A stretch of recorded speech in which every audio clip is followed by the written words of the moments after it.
అసెంబ్లీలో ఉన్న ఒక కుర్చీ సోఫా తన క్యాంపు కార్యాలయంలో ఉందని మాజీ స్పీకర్ కోడెల శివప్రసాద్పై కేసు పెట్టిన వైసీపీ ప్రభుత్వం ఇప్పుడు ఏకంగా జగన్ ఇంట్లోనే ప్రభుత్వ ఫర్నిచర్ ఉంటే ఏం సమాధానం చెబుతారని సోషల్ మీడియాలో నెటిజన్లు ప్రశ్నిస్తున్నారు. పైగా జగన్ క్యాంపు నివాసానికి సెక్యూరిటీ ఫర్నిచర్ రూపేణా 3,63,00,000 వ్యయం చేసిన జీవోను కూడా బయటకు తీశారు. 2024 ఎన్నికల్లో కనీసం ప్రతిపక్ష హోదా కూడా రాకుండా జనం తీర్పు ఇవ్వడంతో ఇప్పుడు తన క్యాంపు కార్యాలయంలో ఉన్న ప్రభుత్వ ఫర్నిచర్ను ఆయన ఎందుకు వెనక్కి పంపలేదని నిలదీస్తున్నారు. ఇవి కాకుండా ఆయన ఇంటి వద్ద పెట్టిన ఖర్చుకు సంబంధించి కూడా జీవోలతో సహా సోషల్ మీడియాలో వైరల్ అవడం ప్రారంభించాయి.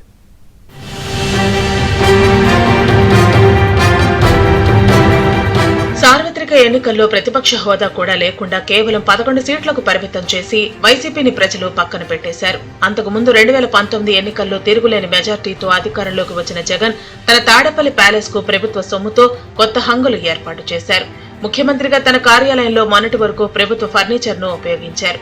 ఆయనకు ఇప్పుడు ప్రతిపక్ష హోదా కూడా లేకపోవడంతో తన పార్టీ సమావేశాలు అన్నింటినీ ఈ క్యాంపు కార్యాలయంలో ఫర్నిచర్ నే సమావేశాలకు ఉపయోగిస్తున్నారని నెటిజన్లు మండిపడుతున్నారు. దీనికి సంబంధించిన ఫోటోలను కూడా సోషల్ మీడియాలో తిప్పుతున్నారు. ప్రతిపక్ష హోదా కూడా రానప్పుడు తన నివాసంలో క్యాంపు కార్యాలయంలో ఉన్న ప్రభుత్వ ఫర్నిచర్ ను ఎందుకు తిప్పి పంపలేదని కూడా ప్రశ్నిస్తున్నారు.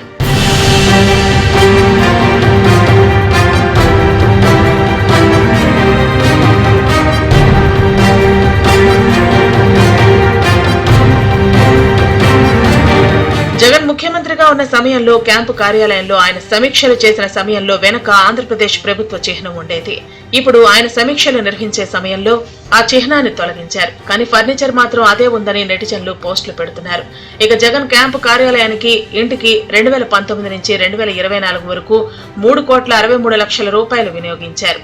ఇందుకోసం ఒక transformer, HT high tension lighting protection system కోసం 97 లక్షలు, సోలార్ ఫెన్సింగ్, సీసీటీవీల కోసం 1,25,00,000, క్యాంపు కార్యాలయ నివాసంలో అదనపు ఏసీల కోసం 80 లక్షలు, సీఎం ఇంటి వద్ద 320 kV డీజీ సెట్ కోసం 39 లక్షలు, క్యాంపు కార్యాలయం బయట లైటింగ్ కోసం 11.5 లక్షలు, హైదరాబాద్ సచివాలయంలో ఉన్న యూపీఎస్ సిస్టమ్ ను తీసుకొచ్చి కొత్త బ్యాటరీలతో కలిసి ఇక్కడ సీఎం క్యాంపు కార్యాలయంలో ఏర్పాటు చేసేందుకు 11 లక్షలు వ్యయం చేసినట్లు 2019 జూలై 12వ తేదీన జీవో నెంబర్ 146ను ప్రభుత్వం విడుదల చేసింది. ఫర్నిచర్ కోసం 39 లక్షల రూపాయలు కూడా ఈ జీవోలో విడుదల చేశారు. ఇప్పుడు ఈ ఫర్నిచర్ ను ఎందుకు వెనక్కి తీసుకురావటం లేదనే ప్రశ్నలు ఉత్పన్నమవుతున్నాయి.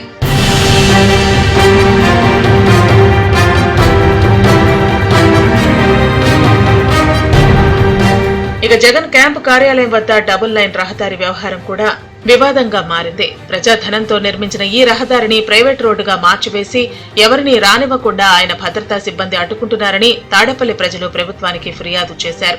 కేవలం క్యాంపు ఆఫీస్ పరిధిలోని 1.5 కిలోమీటర్ల రోడ్డుకు 5 కోట్ల రూపాయలు వ్యయం చేశారని ఆరోపిస్తున్నారు. ప్రకాశం బ్యారేజీ నుంచి రేవేంద్రపాడు వరకు మంజూరు అయిన నిధులతో ఈ పనులు చేసిన అధికారులను దీనికి బాధ్యత వహించే విధంగా చర్యలు తీసుకోవాలని ప్రభుత్వానికి ఫిర్యాదులు అందాయి. గతంలో సీఎంగా ఉన్న సమయంలో ఉన్న క్యాంపు కార్యాలయాన్ని ఇప్పుడు పార్టీ కార్యాలయంగా మార్చి ప్రభుత్వ ఫర్నిచర్, ఇతర సౌకర్యాలు ఉపయోగించడం ఏంటని ఇప్పుడు పలువురు ప్రశ్నిస్తున్నారు. దీనికి తోడు అప్పట్లో కోడెల శివప్రసాదరావుపై జగన్ ప్రభుత్వం కేసులు పెట్టిన విషయాన్ని గుర్తు చేస్తూ ఇప్పుడు జగన్ పై కూడా ప్రభుత్వం వెంటనే కేసులు పెట్టాలని పలువురు సోషల్ మీడియాలో పోస్టులు పెడుతున్నారు.